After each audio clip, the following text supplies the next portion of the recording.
Hi everyone, welcome to study spring. और ये अपना 76 वीडियो है पॉलिटी 1000 एमसीक्यूज के लिए, जिसमें आज हम लोग स्टेट और सेंट्रल रिलेशन के बारे में जो भी एमसीक्यूज है उस सारे को कवर करने वाले हैं।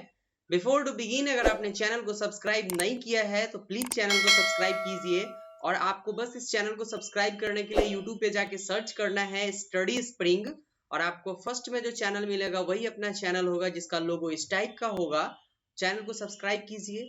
और आपके लिए essays, report writing plus counter argument, सारे जो इंपॉर्टेंट होते हैं सीएपीएफ के एग्जामिनेशन के लिए, या फिर जो भी यूपीएससी एग्जाम कंडक्ट करती है, या वैसे एग्जाम जिसमें जीएस का वैल्यू होता है, उन सारे एग्जाम के लिए यहाँ पे आपको एमसीक्यूज कवर करवाए जाते हैं। तो सारे का लिंक आपको डिस्क्रिप्शन में दिया गया हुआ है, आप प्लीज वहां से जाके उसको विजिट कीजिए।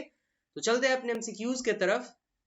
पहला क्वेश्चन है आपका, दो या अधिक राज्यों में बहने वाले नदियों या जलाशयों के जल के बंटवारे से संबंधित विवादों में मध्यस्थता की व्यवस्था कौन करता है।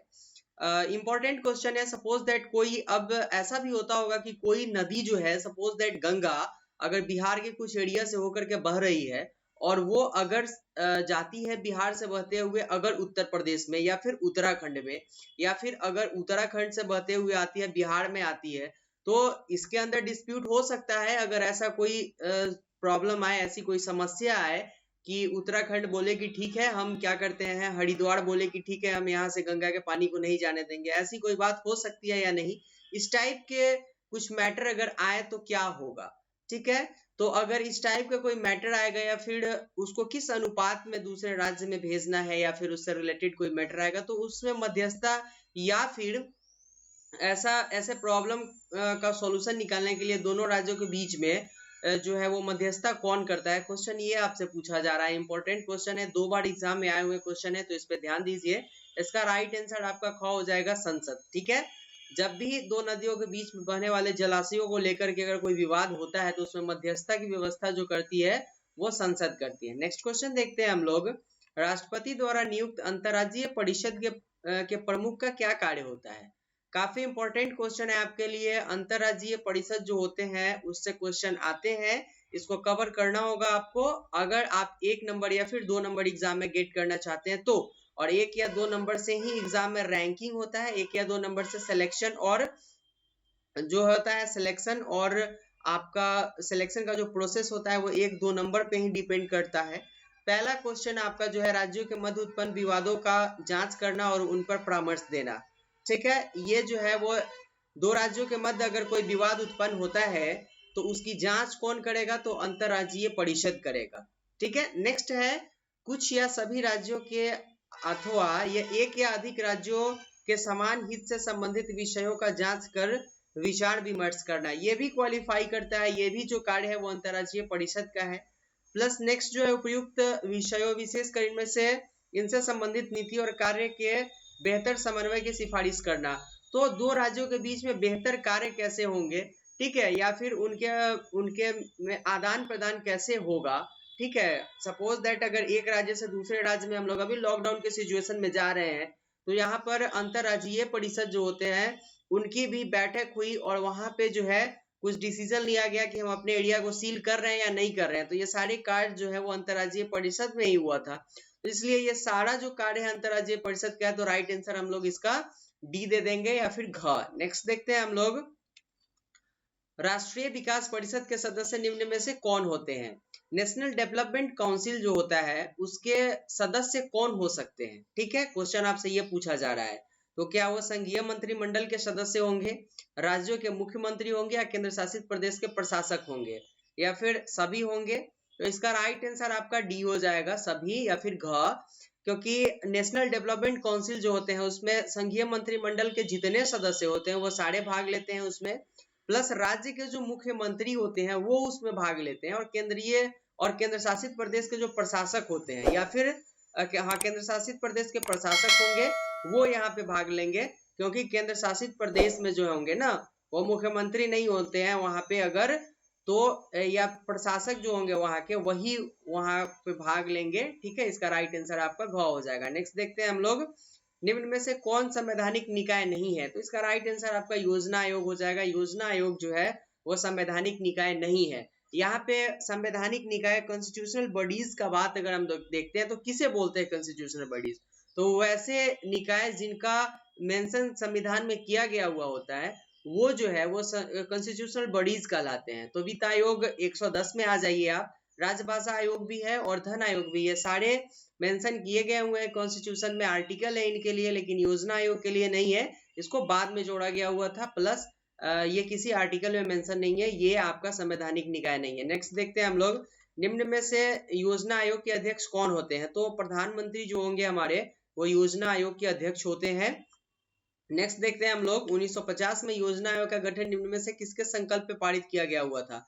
इसका राइट आंसर आपका संघ मंत्रिमंडल था। 1950 में क्या हुआ कि संघ मंत्रिमंडल जो है एक संकल्प पास की, रिजोल्यूशन, जिसमें बोला कि एक योजना आयोग होनी चाहिए। तो ये कब पास किया था? तो 1950 में, 1950 में पास किया गया हुआ था और संघीय मंत्रिमंडल के सिफारिश पे या फिर उनके द्वारा संकल्प पारित करके योजना आयोग का गठन किया गया। नेक्स्ट देखते हैं हम लोग, केंद्र राज्य संबंध पर पुनर्विचार के लिए 1970 में तमिलनाडु सरकार निम्न में से किस समिति का गठन किया था? वेरी इंपॉर्टेंट क्वेश्चन है ये, और ये क्वेश्चन एग्जाम में जो है एग्जामिनर का फेवरेट क्वेश्चन है। सेट होते हैं क्वेश्चन इस समिति से, या तो अल्टरनेट करके क्वेश्चन पूछे जाएंगे, अंदर से क्वेश्चन पूछे जाएंगे, या फिर उनको जिस टाइप से क्वेश्चन पूछने का मन करे वो वैसे पूछ सकते हैं। तो फिलहाल अभी तो हम लोग कवर कर रहे हैं इसमें बेसिक एमसीक्यूज को। जब हम लोग मोस्ट एक्सपेक्टेड एमसीक्यूज का सीरीज को जो कवर कर रहे हैं, जिसका लिंक आपको प्लेलिस्ट में दिया गया, वहां पे इसके पूरे डिटेल आपको मिलेंगे। तो इसीलिए मैं आपको बोलता हूँ कि चैनल को सब्सक्राइब कीजिए और बेल आइकन को जरूर प्रेस कीजिए, क्योंकि आपको नोटिफिकेशन तभी मिलेंगे जब हम वीडियोस डालेंगे। अगर आप नोटिफिकेशन बेल को अगर आप प्रेस करके रखिएगा तो इसका राइट आंसर आपका राजमन्नार कमेटी हो जाएगा। ये 1970 में क्या हुआ था, तमिलनाडु सरकार ने स्टेट और सेंटर के रिलेशन को के लिए इसको क्या हुआ था कि इस पर पुनर्विचार करने के लिए, रिकंसिडरेशन के लिए इस पे क्या हुआ था कि इसका गठन किया गया था तमिलनाडु सरकार के द्वारा राजमन्नार समिति का। नेक्स्ट देखते हैं हम लोग, नेक्स्ट है आपका केंद्र राज्य संबंध में संपूर्ण ढांचे पर विचार विमर्श के लिए 1983 में केंद्र सरकार ने किस आयोग का गठन किया था? ठीक है, तो इसका राइट आंसर आपका सरकारिया आयोग हो जाएगा। काफी इंपॉर्टेंट क्वेश्चन है ये दोनों, सरकारिया आयोग प्लस आपका जो था वो राजमन्नार आयोग, ये दोनों जो है दोनों इंपॉर्टेंट है, दोनों से क्वेश्चन आते हैं और दोनों जो है वो केंद्र राज्य संबंध ये सेंटर और स्टेट रिलेशन के लिए ही आते हैं। इसका राइट आंसर आपका ये हो जाएगा सरकारिया आयोग। नेक्स्ट देखते हैं हम लोग, देश के ग्रामीण क्षेत्र के सामाजिक एवं सांस्कृतिक उत्थान के लिए सामुदायिक विकास कार्यक्रम कब प्रारंभ किया गया हुआ था? तो ये प्रारंभ किया गया हुआ था 2 अक्टूबर 1952 को। ठीक है, 2 अक्टूबर 1952 1952 को, काफी इंपॉर्टेंट है। और ये किया गया हुआ था ग्रामीण क्षेत्र के सामाजिक एवं सांस्कृतिक उत्थान के लिए। ठीक है, यहाँ पे आप इसको बर्थडे पे, किसी के बर्थडे से जो है वो रिलेट कर सकते हैं। अब आपको खुद पता होगा कि 2 अक्टूबर को किसका बर्थडे है, तो यहाँ से आप रिलेट कर लीजिए, इसको राइट आंसर ग हो जाएगा। नेक्स्ट देखते हैं हम लोग, देश में पंचायती व्यवस्था का आरंभ किस समझौते के रिपोर्ट के आधार पर हुआ था? वेरी इंपॉर्टेंट क्वेश्चन, दो यहाँ से क्वेश्चन आते हैं, एक बलवंत राय मेहता कमेटी से और एक अशोक राय मेहता कमेटी से।